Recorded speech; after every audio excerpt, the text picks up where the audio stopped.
Hey guys, and welcome back to the channel. So there's been some stuff in my mind that I've been thinking about for probably a while now, but mainly I've just been wondering, how difficult is Classic really going to be compared to the original experience? And what I mean by that is that a lot of stuff has changed since 2006. The game itself is still the same, but the players have changed, and now that we know what the best gear is for our characters, or what the best spec is for a class and role, or the fact that we already know what to expect from the raids and bosses in a game that's well over a decade old at this point. But at the same time, maybe it's just best to examine each piece of the puzzle, and how all these things affect the big picture when it comes to discussing challenge in Classic. So that's why for this video today I want to focus on role buffs and why everyone should be aware of how strong they are in hindsight, and how they could affect rating when Classic eventually does come out. And for new or returning players that might not be familiar with what exactly role buffs are, basically there's a bunch of powerful buffs that players can get through several ways, but for the most part they're used for rating. So for example, players can loot the head or heart from bosses like Ani or Nefarian or Hakar from ZG,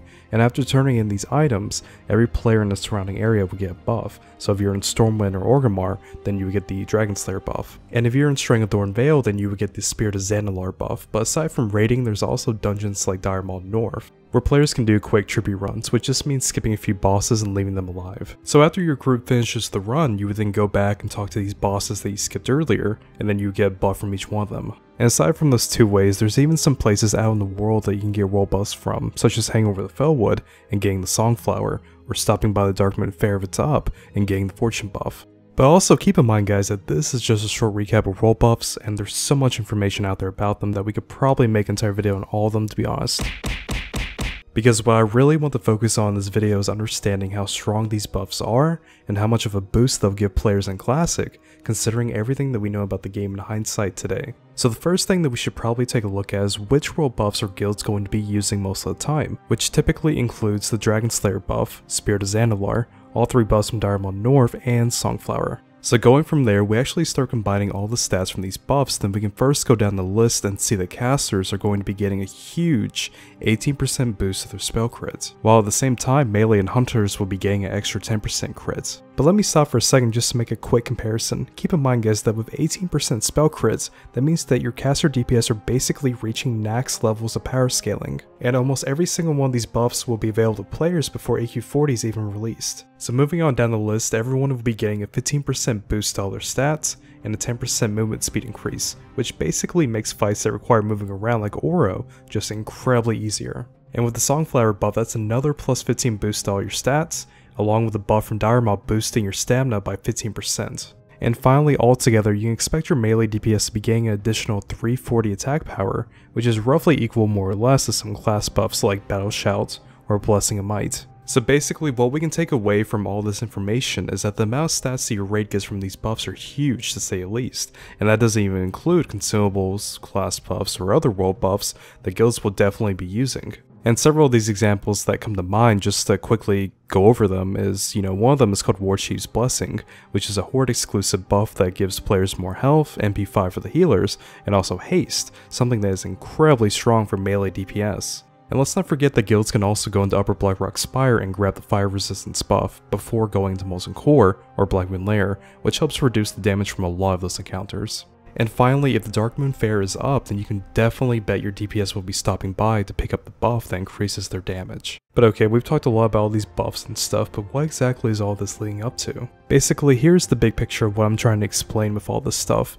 By providing players with these buffs, then you're giving them enough power that they might as well be stepping into the Burning Crusade. Or in other words, you're going to see guilds ignoring the mechanics and just brute forcing the bosses down because of how much of a boost the role buffs give players in Classic. And by letting tanks go harder on threats, your DPS can push more damage out, leading to faster clear times, and with increased stats and health from these buffs too, your raid can take more damage than they otherwise wouldn't be able to. So for example, your raid won't have to worry about adds or Ragnaros if you just kill him before he actually submerges. And there's no need to worry about pulling threat on a boss like Brewlord if you just burn him down fast enough. When it comes to Cthulhu, guilds would just kill him during the first vulnerability phase, compared to 2006 when it normally took guilds maybe 3 or 4 phases. And there's no need to do a dance in Heigen if you just kill him before it actually happens. And some people might say, well, the buffs only last 1 or 2 hours.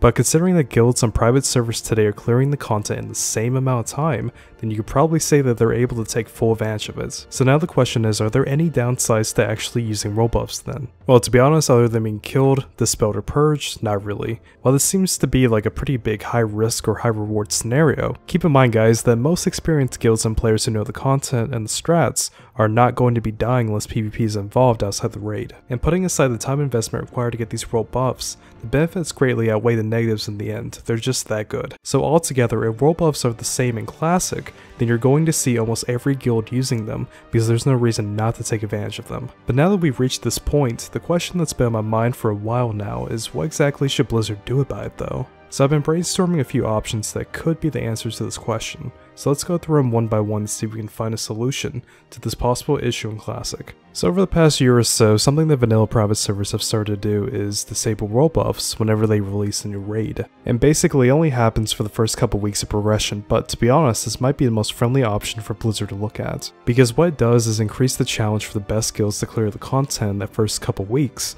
and then after that, turn role buffs back on to help out the other guilds that just need an extra boost. Now option 2 is probably the most controversial in this video, but let's talk about the idea about permanently disabling role buffs in Classic. And the reason behind doing this would be to preserve and protect what challenge there still is in the game because of everything that we know about Classic today in hindsight. So given how powerful these buffs are and how much they can boost your raid to basically be on par with players that are in Naxxramas, does that mean that these buffs are actually game breaking if the bosses themselves are not changed or buffed in Classic? And overall across the board, will it lead to almost every boss in the game just being a complete pushover because all you have to do is just get full role buffs to compensate for your raid's weak spots. And at the same time, the massive time investment required to get all these role buffs every week creates a negative effect in my opinion, because we have to look at it from a long-term standpoint as well. So you also have to ask yourself this, is it actually fun to spend so much time every week getting these buffs only to lose them because of a mistake or maybe someone accidentally wiped the raid? And anyone that has raided in vanilla knows how depressing it is when you actually lose these buffs,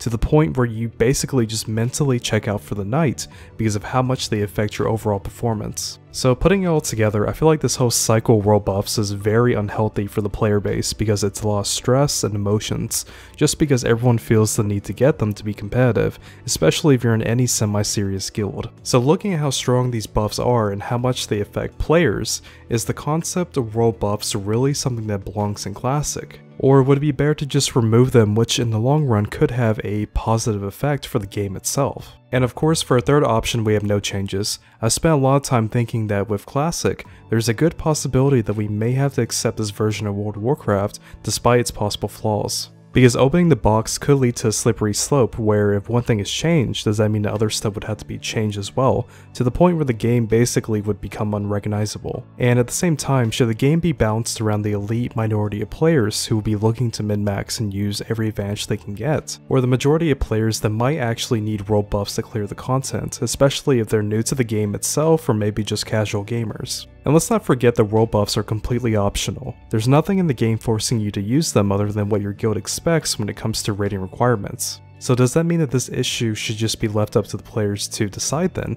and maybe Blizzard doesn't actually need to do anything about it? So overall, I think we've explored the whole idea of role buffs pretty thoroughly in this video, but keep in mind guys that this is only one piece of the puzzle that represents the big picture if we're talking about challenge and Classic. Not to mention there's a whole list of areas and other things that we would have to talk about that affects the level of challenge when, it comes to Classic. For example, a progression-based experience that includes itemization and other changes from patch 1.1 to 1.12, because a lot changed from the beginning to the end of vanilla. At the same time, what about the content timeline? Because if players are clearing the raids on the first day or week of release, then maybe we should be worried about these players farming the raid for months and months, which will give them a huge boost for the next raid that comes out. And with proper scripting on Classic servers, things are going to be a bit different than private servers. For example, on private servers today, you can pop your Ani or Nev head whenever you want to get the buff, but this wasn't actually possible back in retail vanilla, because if a head was actually already up, then you couldn't get a new buff until a despawn after about 6 hours or so. But with that being said, that's pretty much gonna wrap it up for this video today.